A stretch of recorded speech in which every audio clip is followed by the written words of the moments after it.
जैसे यूएस और इजराइल ने मिलकर ईरान पर जॉइंट अटैक किया था, ठीक वैसे ही हमारे दो पड़ोसी देश पाकिस्तान और बांग्लादेश एक साथ मिलकर इंडिया पर दो तरफ से अटैक कर दे तो क्या होगा?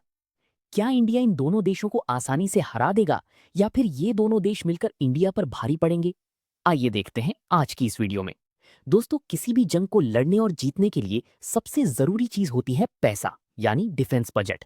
अगर हम पाकिस्तान और बांग्लादेश दोनों का टोटल डिफेंस बजट मिला दें तो ये लगभग 12 बिलियन डॉलर से ज्यादा होता है। वहीं दूसरी तरफ अकेले इंडिया का डिफेंस बजट 109 बिलियन डॉलर्स है। यानी इंडिया का बजट इन दोनों के कंबाइंड बजट से लगभग 9 गुना ज्यादा है। अब बात करते हैं सोल्जर्स की, यानी मिलिट्री मैन पावर की। एक्टिव पर्सनल पाकिस्तान और बांग्लादेश के पास मिलकर टोटल 8,64,000 एक्टिव जवान हैं, जबकि अकेले इंडिया के पास 14,31,000 एक्टिव पर्सनल हैं।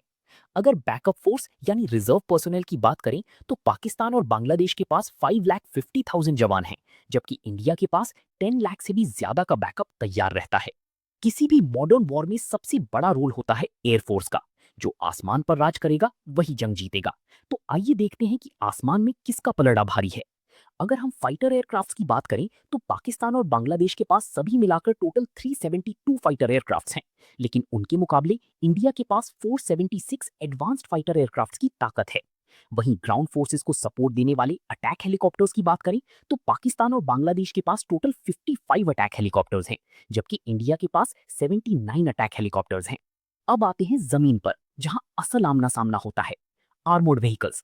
पाकिस्तान और बांग्लादेश के पास मिलकर 70,000 से ज्यादा व्हीकल्स हैं, जबकि इंडिया के पास ये संख्या डबल से भी ज्यादा 1,63,000 से ऊपर है।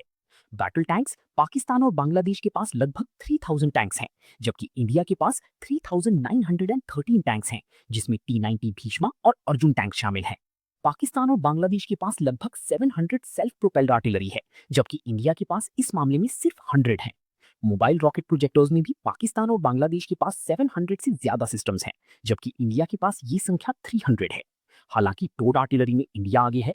उनके 3,000 के मुकाबले इंडिया के पास 5,600 से ज्यादा टोड आर्टिलरी मौजूद है। जमीन और आसमान के बाद अब चलते हैं समुद्र की तरफ, क्योंकि बांग्लादेश और पाकिस्तान दोनों तरफ से इंडिया को समुद्र घेरता है। लेकिन क्या नेवी में ये दोनों इंडिया का मुकाबला कर पाएंगी? Let's look at the numbers. Pakistan और बांग्लादेश के पास टोटल 10 सबमरीन्स हैं, जबकि इंडिया के पास 18 खतरनाक सबमरीन्स हैं। दुश्मन की 16 फ्रिगेट्स के मुकाबले इंडिया के पास 18 है, और उनके 12 कॉर्वेट्स के मुकाबले इंडिया के पास 21 है। पेट्रोल वेसल्स यहाँ दोनों बराबर हैं। उनकी 140 के मुकाबले इंडिया के पास 146 पेट्रोल वेसल्स हैं। पाकिस्तान और बांग्लादेश के पास एक भी एयरक्राफ्ट कैरियर नहीं है, जबकि इंडिया के पास 2 active aircraft carriers INS Vikramaditya और आईएनएस विक्रांत हैं। ये बात न्यूक्लियर वेपन्स की हो तो पाकिस्तान के पास टोटल 170 एटम बॉम्ब्स हैं, वहीं इंडिया के पास टोटल 180 एटम बॉम्ब्स का स्टॉक है।